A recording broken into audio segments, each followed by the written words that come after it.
Төрийн айлчлал бол харилцаа олон жил яригдсан зүйлүүдийн хамгийн эцсийн шатанд тохирсноо нотлох, за тэрийгэ зарлан тунхаглах, за тэгээд одоо хамгийн том амжилт нь бол энэ түвшин ахиулах явдал байдаг. Тэгээд түвшин ахиулна гэдэг бол бид нар энэ улстай 75 жил харьцсны эцэст өнөөдөр иж бүрэн түншлэлийн түвшинд хүрж байна гэсэн үг. Тэгэхээр бид нар иж бүрэн стратегийн түншлэл буюу хамгийн өндөр түвшин одоо 2 хүрчтэй бол байгуулсан байгаа. Тэгэхээр энэ иж бүрэн түншлэл өөрөө харилцааны бас нэлээд өндөр түвшинд хүрж байна гэсэн үг. Тэгэхээр улс төрийн итгэлцлийн хувьд бол маш өндөр түвшинд хүрж байгаа. Тэгээ бид нар цаашдаа хувийн хвшил хоорондын харилцааг хамгийн их одоо түлхүү дэмжиж бидний одоо эдийн засгийн хамтын ажиллагааг өргөжүүлэхийн боломжийг нээх ёстой гэж үзэж байгаа. За улс төрийн харилцааны хувьд бол Монгол орон нэгдсэн үндэсний байгууллагын 192 гишүүнтэй дипломат харилцаа тогтоосон цөөх орны нэг болж байгаа. Тэгэхээр энүүгээрээ бид нар дэлхийд өөрийнхөө их тайванч бодлого нээлттэй олон тулгуурт гадаад бодлогоо нотлоод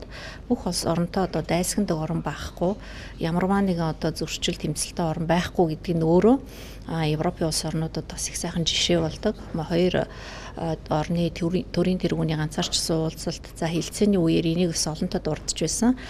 Монгол орны их тайван чинь олон тулгууртай нээлттэй гадаад бодлого бол үнэхээр өндөрөөр үнэлэгдэг. Тэр дундаа одоо далаад гарцгүй хоёр их том хөршийн дунд, хоёр цөмийн зэвсэгтэй орны дунд, хоёр нэгдсэн үндэсний байгууллагын одоо хоёр том голлох хүчний дунд Монгол орны одоо энэ гадаад бодлого яаж энэ арчлыг ингэж хөгжүүлж хүний эрхийг дээдэлж яаж ард иргэдээ мад шагалтай амьдарч байгаа нь өөрөө одоо бусад улс орнуудад бас загвар болох за бас их сонирхол татах ийм асуудал юм байна гэдгийг одоо улс төрийн түвшинд бас ярилцсан нь бас их сонирхолтой байсан. За мэдээж бидний гадаад бодлогын тэнцвэртэй байдлын тухай ярьдаг.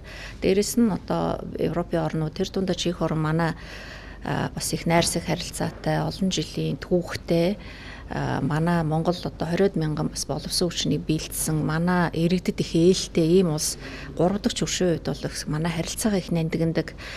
Тийм учраас цаашдаа бид нар энэ хоёр орны харилцааг ингээд байранд нь ойлгоод авахгүй цаашд нь эдийн засгийн агуулгаар нь баяжуулах үүднээс бид нар бизнес форум гэх сайхан зохион байгуулсан. Хоёр талаас 100 гаруй аж ахуйн нэгжүүд оролцсон. За нэг ёс төдий хийх биш энийг бол яг хэрэгтэй түншүүдэд олох, за ашигтай хамтын ажиллагаа үүсгэх, харилцаа ашигтай ажиллах боломж олцсон нээх шин технологи одоо сүүлийн үед ер нь бол үндэстэн болгоо өөрийнхөө маш сайн хийж чаддаг зүйлүүдийг санал болгодог. Тэгээ чих бол өндөр технологи хөгжсөн барилга, угсралт, барилгын салбар, дулаан, захилгааны салбарын тоног төхөөрөмж манайхаг одоо хэрэгэлдэг зүйлүүдэд илүү түлхүү танилцуулах, за шил, шаадсангийн үйлдвэрлэл, болрын үйлдвэрлэлээр дэлхийг тэргүүлдэг гэрлийн бүрхүүл за одоо энэ бизнесүүдээ бүгдийг одоо монголчуудад илүү танилцуулах юм зорилгыг бас агуулсан. За хүнсний аюулгүй байдал, хүнсний үйлдвэрлэл, даавууд одоо материалын үйлдвэрлэл бас маш их сайтай.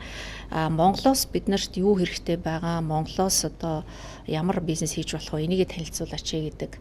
Өөрөлдөл манай одоо орчин үеийн амьдрал, бидний бизнесийн боломж, бидний хийж гаргаж чадах бүтээгдэхүүний талаар айлын тал мэдээлэл багтаа байна гэсэн үг. За ингээд бид нар энэ айлчлалын үеэр айлчлалыг их баялаг байлгахын тулд олон агуулгаар нь одоо илүү баяжуулаад яваад байгаа төрийн айлчлалыг 2 хоногийн дотор бид нар маш олон арга хэмжээ хийлээ, маш завгүй өдрүүдийг өнгөрөөж байна. Зөвхөн одоо хилцээ хийх биш, бид нар айлын их одоо сенатын даргатай, за ерөнхий сайттай нэлээд ийм одоо бодиттой хамтын ажиллагаануудыг бас ярилцсан. За энэ хажуугаар бид нар соёл урлаг гэдэг өөрөө тухайн улсын зөөлөн хүчний бодлого байдаг. Эннийхээ хүрээнд бид нар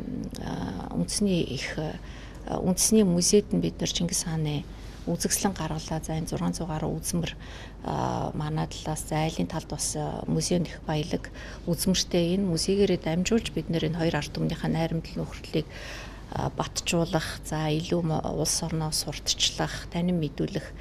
За Английн ерөнхийлөгч бол одоо Египтийн фараоны музейг бас их олон чих хүмүүс ирж үзэж тэр улсын түүх соёлыг бол биширсэн. За Чингис хааны музейг бол одоо мэдээж тэрнээс илүү хүмүүс ирж үзэж Монголын талаар мэдээлэлтэй болох байхаа. Энийгээ дагаад аялал жуулчлал бас илүү хөгжих байх. Шууд нислэгээ бид нар бас тогтмолжуулъя. Шууд нислэгээ бас тогтмолжуулахын тулд бид нар аялал жуулчлалын компаниудыг бас идэвхжүүлэх хэрэгтэй юм гэдэг ийм зүйлүүдийг бас ярьсан.